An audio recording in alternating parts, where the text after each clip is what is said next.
My aunt demands that I give my baby to my infertile cousin because she is rich and I am poor, calling Child Protective Services after I give birth, but the false report has consequences for both vipers. I am 24 years old. I used to read stories like this and always thought, wow, that's crazy, I can't imagine going through something like that. And now my life has turned into one of those stories. It's long, so buckle up. I was in college, doing more or less okay, when I had to drop out in my second year, not because of grades or burnout or anything like that, but because my mom was diagnosed with stage 4 cancer. My dad has been out of the picture since I was 12, and I'm an only child, so that meant I was all my mom had. It wasn't even a question for me. I dropped everything to take care of her. I had no idea how to do it, but I learned as the days went on. Doctor's appointments, medications, treatments, hospital visits, I handled it all. Most of the time I had no clue what I was doing, but I kept going because I had to. Those 2 years were the hardest and most exhausting of my life, but I don't regret a single second. They were filled with so much pain, but also so much love. Even when things were at their worst, we still had each other. She passed away when I was 22, and when she was gone, I felt completely lost. I had no college degree, no real savings, no idea what to do next, not even a decent inheritance. I got whatever jobs I could, waitressing, temp work, babysitting, anything just to pay rent and put food on the table. It was during that time that I reconnected with Martine, who was 25 then, someone I had known back in high school. We weren't close back then, but we had been friends. One day, he reached out on social media, and we started talking. Things moved quickly between us, maybe too quickly. 6 months in, I found out I was pregnant. When I told Martine, he completely panicked, like totally lost it. He said he wasn't ready to be a father and that we needed to talk, but then he just ghosted me. Blocked my number, vanished from social media, never answered anything I sent him. He just disappeared. So there I was, 22, pregnant, working 2 part-time jobs, and terrified. I had no support system, no partner, no family nearby. I kept asking myself what the hell I was supposed to do. I seriously considered all my options, I really did, because I wanted to be sure before making any decision. But in the end, I chose to keep the baby.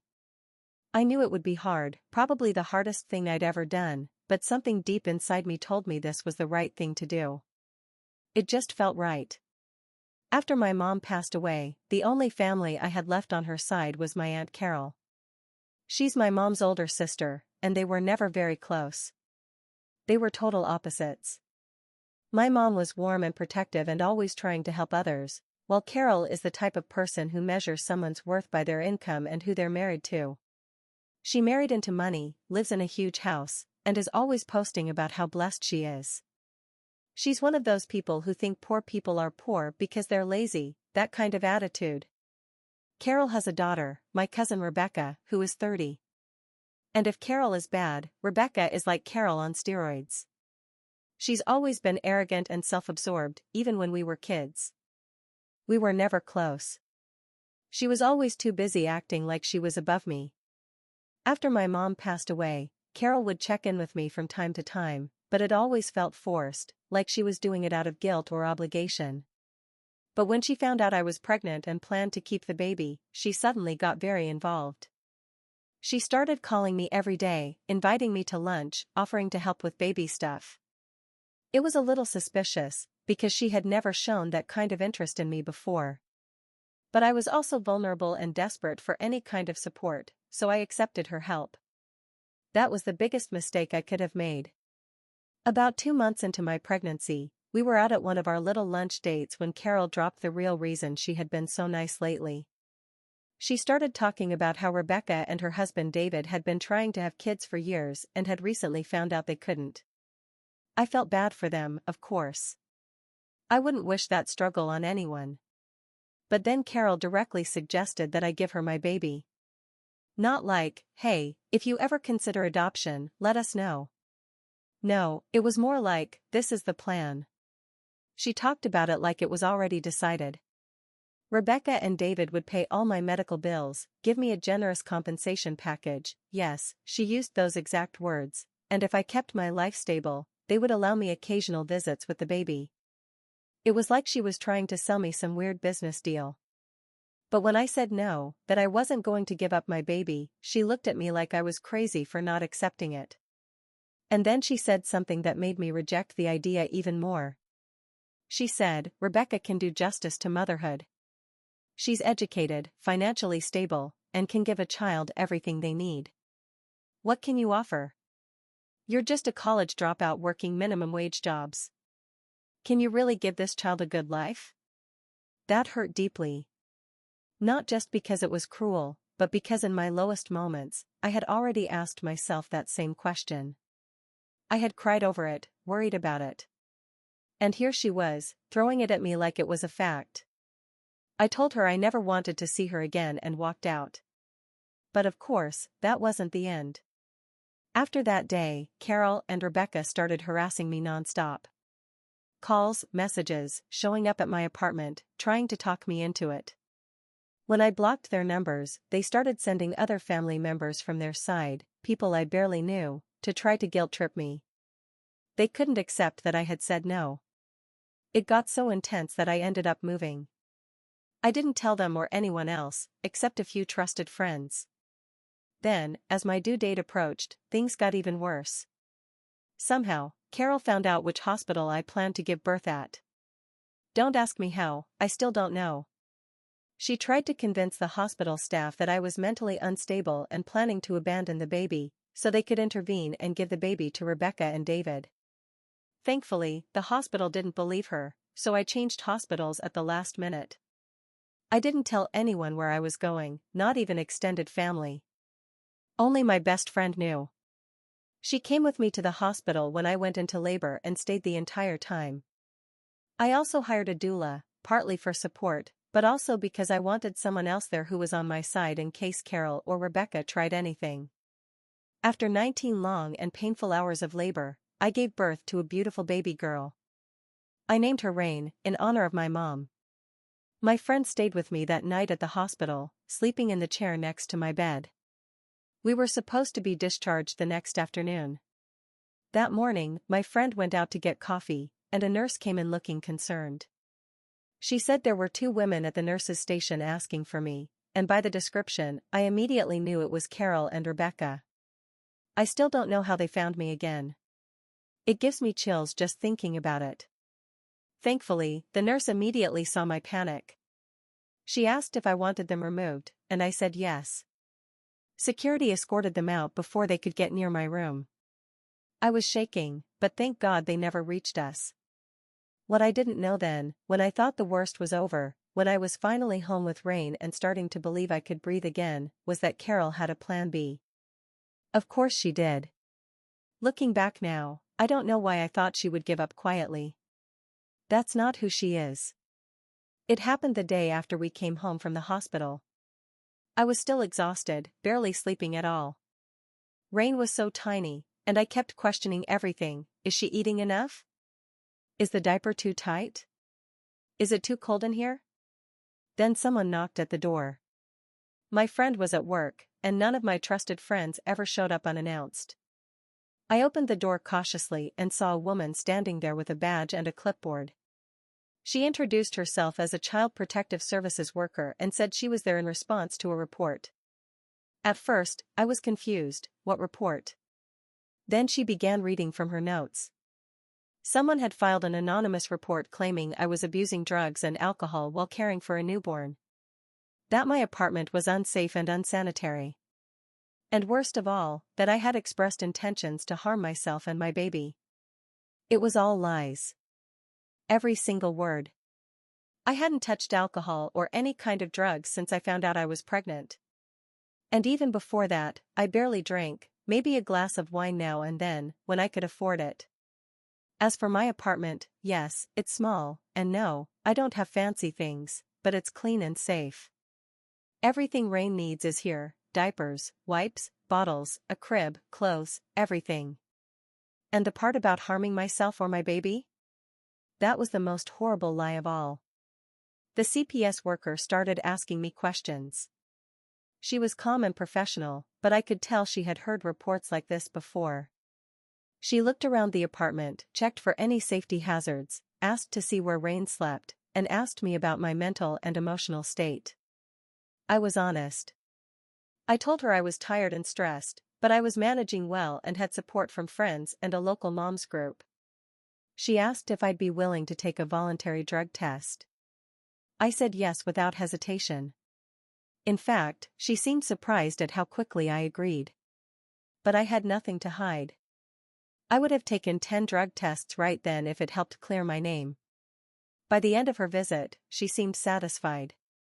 She told me everything looked fine, that I seemed to be taking very good care of Rain, and that this appeared to be a false report. She even said this happened more often than people think, especially during family disputes or custody battles. She said the case would likely be closed without further action.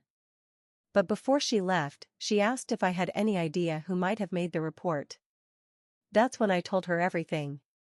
She took some additional notes and thanked me for my honesty. I thought, well, the investigation is cleared up. I did everything right. I had nothing to hide.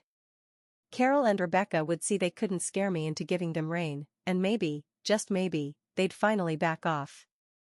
2 days later, I got a call from a local detective, Detective Martinez. He said he wanted to speak with me in person about the Child Protective Services report. At first, I panicked a little, thinking maybe the situation was worse than I thought. But when we met, he told me something interesting. Filing a false CPS report, if done knowingly and with malice, is actually a crime in our state. He said my case had raised some red flags, especially the timing, just 1 day after I brought Rain home, and the nature of the accusations. He asked if I had any evidence that could help with the investigation. So I gave him everything. I showed him the text messages from Carol and Rebecca, the voicemails where they begged and threatened, the messages from other family members they sent to harass me. I even gave him statements from my friend and 2 other friends who had witnessed Carol's behavior in person. He said it would take time to investigate but gave me some advice on how to protect myself in the meantime. That's when I decided to file for a restraining order.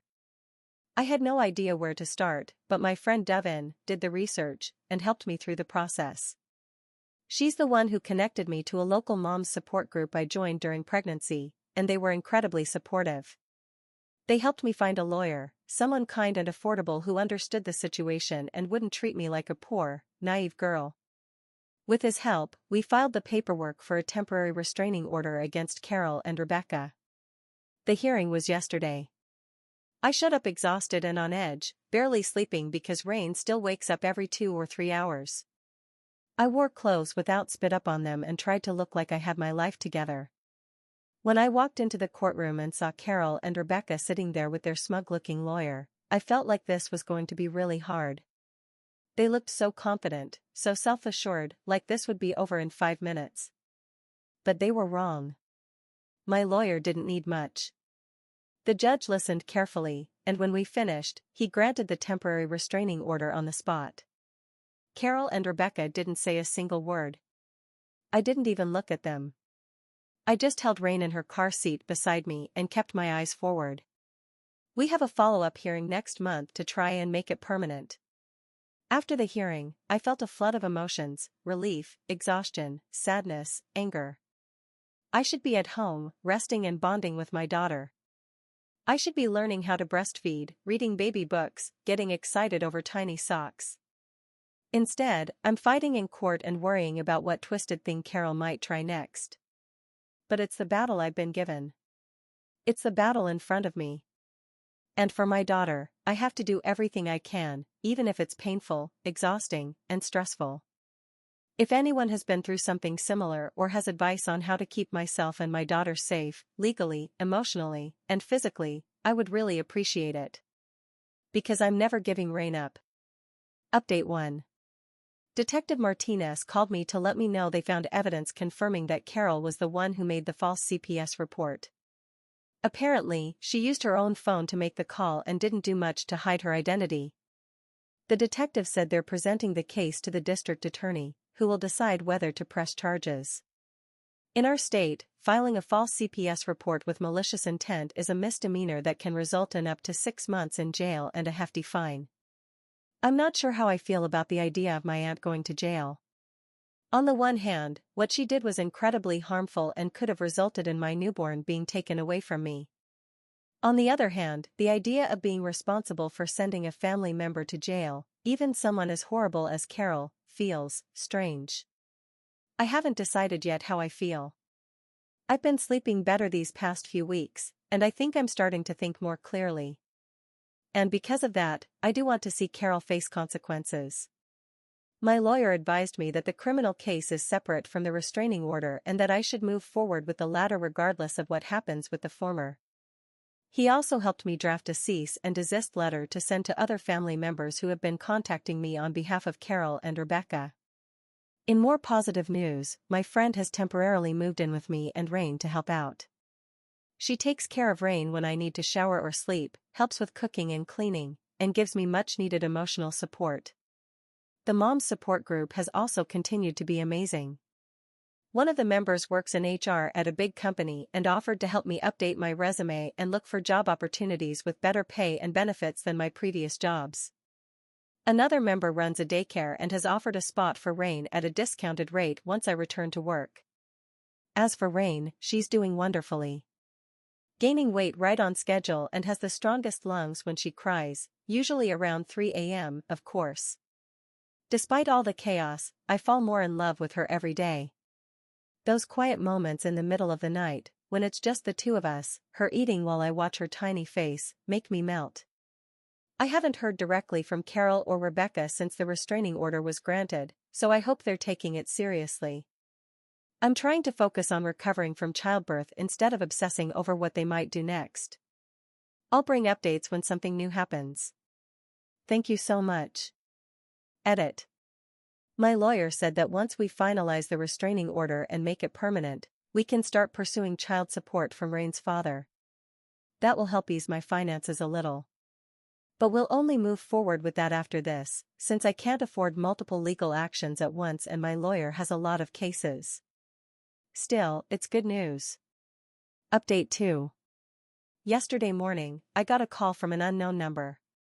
I was hesitant to answer, given everything we'd been going through, but I'm glad I did. It was David, Rebecca's husband.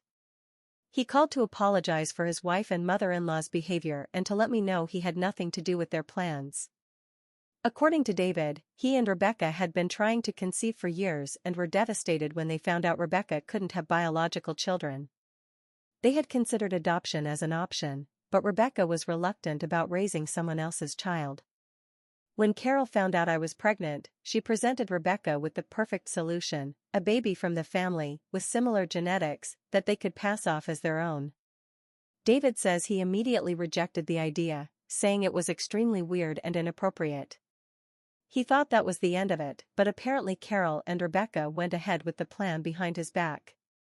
He only found out what was going on when the police showed up at his house to question Rebecca about the false CPS report. He confronted her, which led to a huge fight where she finally admitted everything.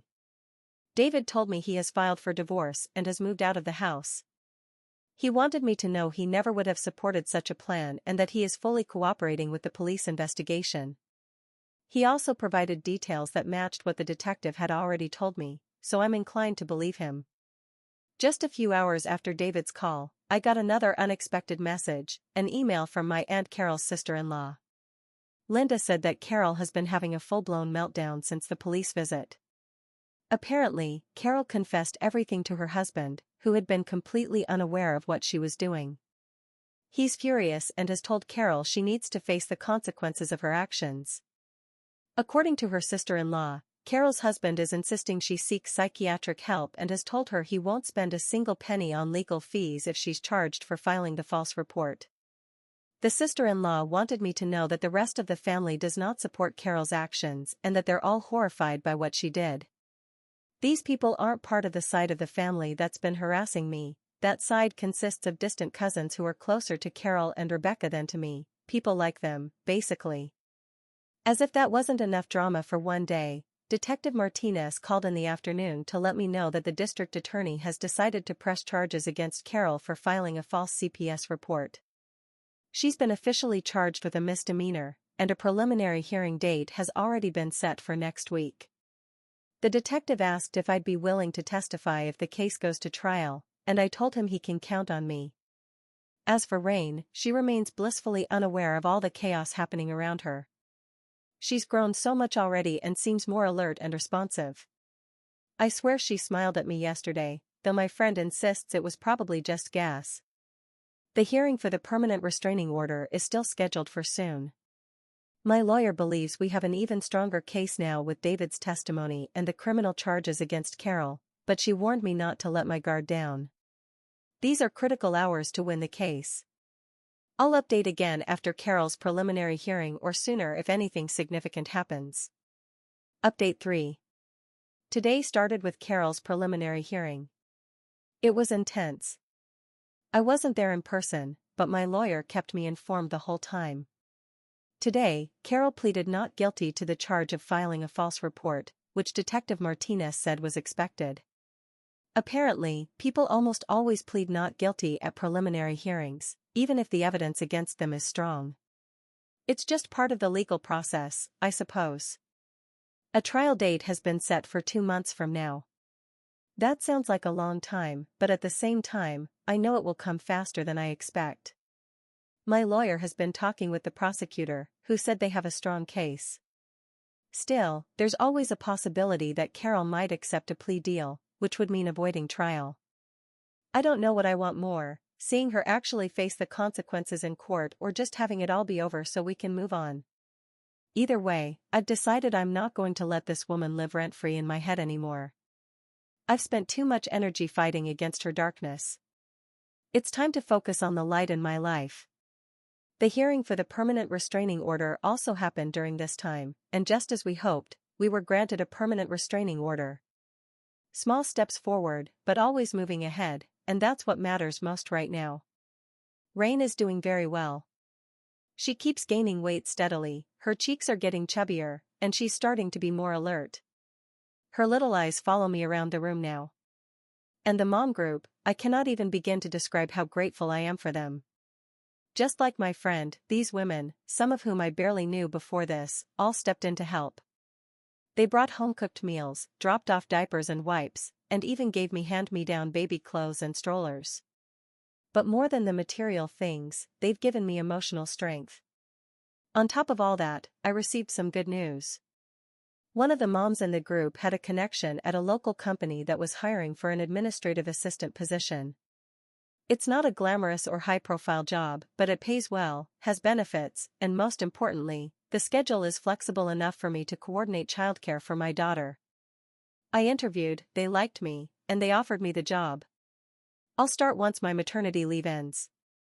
That takes a huge weight off my shoulders, because with Rain's daycare, I'll be able to work and bring money home. On another front, we've also started the petition for my ex to pay child support for Rain. I know he wants nothing to do with being a father, but the least he can do is contribute financially. He didn't even help me decide what to do when I found out I was pregnant. He just ran, hoping I'd figure it all out alone. We still have Carol's trial and the child support process ahead of us, so I expect to have at least one more update. Update 4. I truly hope this is the conclusion of my story. Good things have happened, and those good things are what I have to share with you. To begin with, I've been working at my new job for several months now, getting used to the new tasks, getting to know people at the company, and earning good money. Compared to what I earned before, it's a significant improvement. It's also far less stressful than working 2 jobs like I used to. The pay is decent for my daughter and me. My daughter attends daycare during the day, where she's well cared for while mommy is at work making money. In the afternoons, I go pick her up and we return home together to enjoy the rest of the day. I'm living one of the best seasons of my life. My lawyer also managed to contact my ex, and after a DNA test, he's been ordered to pay child support, including back payments for all the time he disappeared. We had a hearing, and he didn't look happy about it, but both of us were responsible for getting me pregnant, only one of us stayed. He just thought he could abandon me while I was pregnant and everything would magically work itself out. And believe me, I get it. I've seen people saying I should have had an abortion. That was an option, but I don't regret choosing not to take it. And as for my ex, if that was what he wanted, he could have stayed and let me know. Not run away like I was a leper.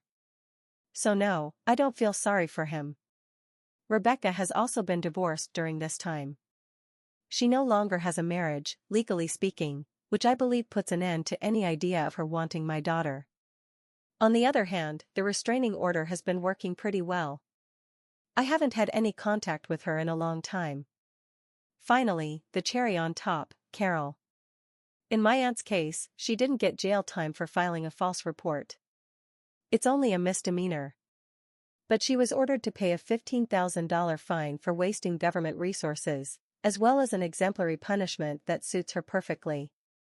The judge ruled that, based on the evidence, she could work on a helpline assisting low-income individuals, completing 380 hours of service. The judge believes that might give her some empathy for people who don't have much. I found it pretty funny, and also quite fitting. Maybe we're witnessing the transformation of Carol, from a narcissistic, entitled, pompous woman to someone with a little humility. But for that, we'll have to wait until she completes what the court ordered, and that will take a while. For now, I'll say goodbye and thank you all again.